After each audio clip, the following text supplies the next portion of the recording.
JNU में बहुत लोग नारे लगा सकते हैं, अल्लाह के नाम से लगा सकते हैं, भारत तेरे टुकड़े होंगे इंशाअल्लाह इंशाअल्लाह। इंशाअल्लाह का मतलब जानते हैं आप लोग? इंशाअल्लाह का सिर्फ इतना ही मतलब होता है, अगर अल्लाह ने चाहा तो।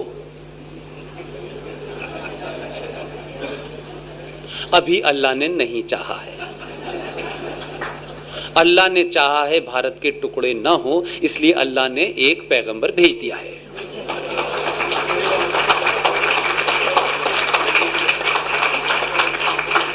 लिहाजा बहाना कोई भी हो सकता है। यह बिल बहाना है आपका। आपकी प्रॉब्लम कुछ और है, आपको दर्द कहीं है, बता कहीं रहे हैं आप इस समाज को समझते हैं कि दिल्ली में नेहरू जी हैं, गांधी जी कहीं टहलने चले गए हैं। यह समझ से बाहर निकाल दो। ये 2019 का भारत है, सड़कों पे लोग हिसाब पूछेंगे इस देश से, ध्यान रखिएगा। ये देश को सेकुलरिज्म के नारे में बहुत बेवकूफ बनाया है लोगों ने। अगर ये नहीं होते, और आपको समझ नहीं आता है, आपको समझ नहीं आया कि 2014 में मोदी पैदा क्यों हुआ। अगर आप ऐसा करते तो मोदी पैदा ही नहीं होता। आपने मजबूर कर दिया इस देश को कि मोदी पैदा कर दे। और इतना मजबूर मत कीजिए, मैं फिर बता रहा हूं, अभी भी कहीं ठहरने की गुंजाइश है। इस देश में अभी भी लोग सच को सच कहने वाले हैं, चाहे उनकी अपने धर्म के और अपनी कम्युनिटी के खिलाफ ही क्यों ना चाहे।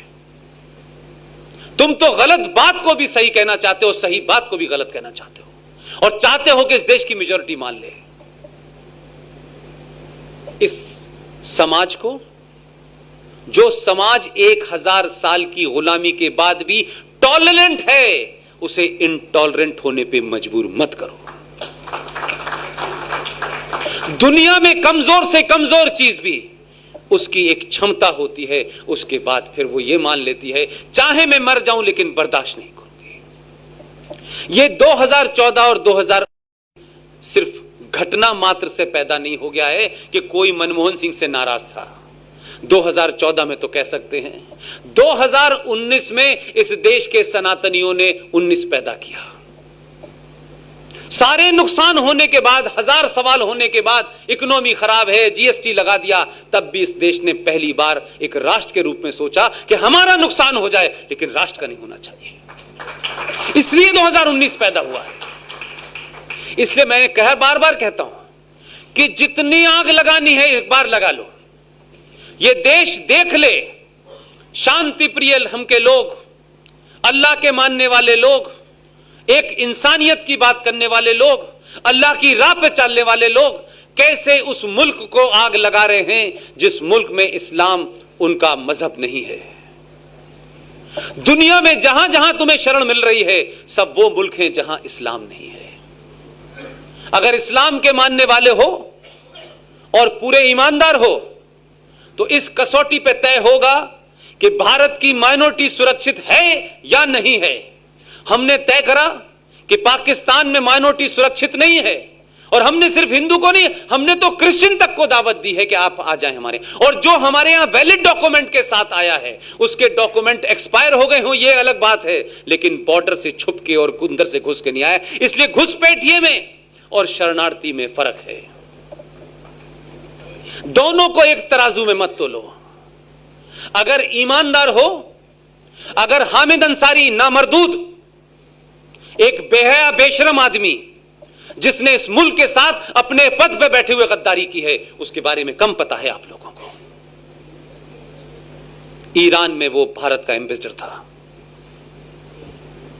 छोटी मोटी गद्दारी नहीं है, लेकिन इस देश के सेकुलर निजाम में किसी मुसलमान की गद्दारी को गद्दारी कहना सेकुलरिज्म को गाली देना माना जाता है। उस शख्स ने अपने रहते हुए आपकी फॉरेन खुफिया एजेंसी के 3 लोगों की पहचान को उजागर कर दिया, जिसने ईरान के नेशनल गार्ड ने रात में हत्या कर दी उनकी। इसके ऊपर कोई एक्शन नहीं हुआ, क्योंकि एक्शन होगा तो कहा जाएगा मुसलमान यहां खतरे में है। यह ब्लैकमेलिंग बंद करो। यह समाज अब ब्लैकमेल नहीं होगा। अगर यहां का मुसलमान ईमानदार है, ये जो जावेद अख्तर है, ये फरहान है, ये उनकी पत्नी है और कई बावले घूम रहे हैं इस देश में, और आपके यहां जो समय समय पे जिन्हें डर रखता है, उनसे कहिए चौराहे पे खड़े होकर के कि अगर ईमानदार हो और भारत में मुसलमान सुरक्षित नहीं है और भारत के मुसलमान को यहां की मेजॉरिटी से डर लगता है, तो मैं तो कहता हूं डर लगना चाहिए, लगना चाहिए। लेकिन मेरा दूसरा आर्गुमेंट है, आप ईमानदारी से जो भी आपको पवित्र जगह लगती हो अपनी मस्जिद के अलावा, और मस्जिद, सारे मक्कार मुसलमान वहां खड़े हो जाएं, मौलवी हो, मुफ्ती हो, हाजी हो, एक्टर हो, करेक्टर हो, ड्राइवर हो, कंडक्टर, सब खड़े हो जाएं और पाकिस्तान और बांग्लादेश से यह मांग करें कि हमारे मुल्क में हम सुरक्षित नहीं हैं, हमारे मजहब को हिंदुओं से और सनातनियों से खतरा है। पाकिस्तान और बांग्लादेश की हुकूमत से कहें कि आप भी अपने यहां सिटीजन अमेंडमेंट बिल लेके आए और जो मुसलमान इस देश में सुरक्षित नहीं है वो वहां जा सकता है।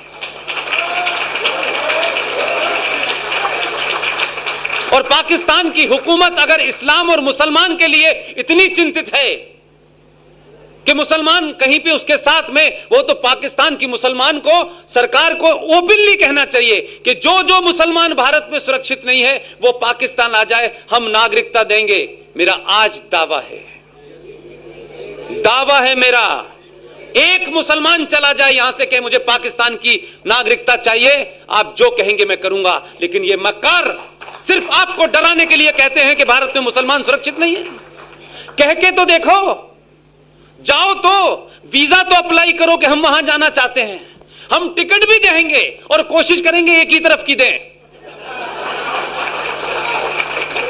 ईमानदार तो बनो। तुम मस्जिद के बाहर जुमे का इस्तेमाल इसलिए करते हो कि जुमे का मुकद्दस दिन होता है, उसमें ज्यादा तादाद में मुसलमान नमाज पढ़ते हैं और नमाज में तराबियां और आयतें भी लंबी पढ़ी जाती हैं, लिहाजा तुम उस मूवमेंट का इस्तेमाल करके, क्योंकि भीड़ ज्यादा होगी तो जामा मस्जिद का दिन कोई भी बंद की कोशिश करते हो, कोई भी बंद की कॉल देते हो तो जुमे को इसलिए देते हो कि मुसलमान होंगे, और खुतबे में मौलवी जो तुमको जहर बोलता है उसको तुम पिलाते हो।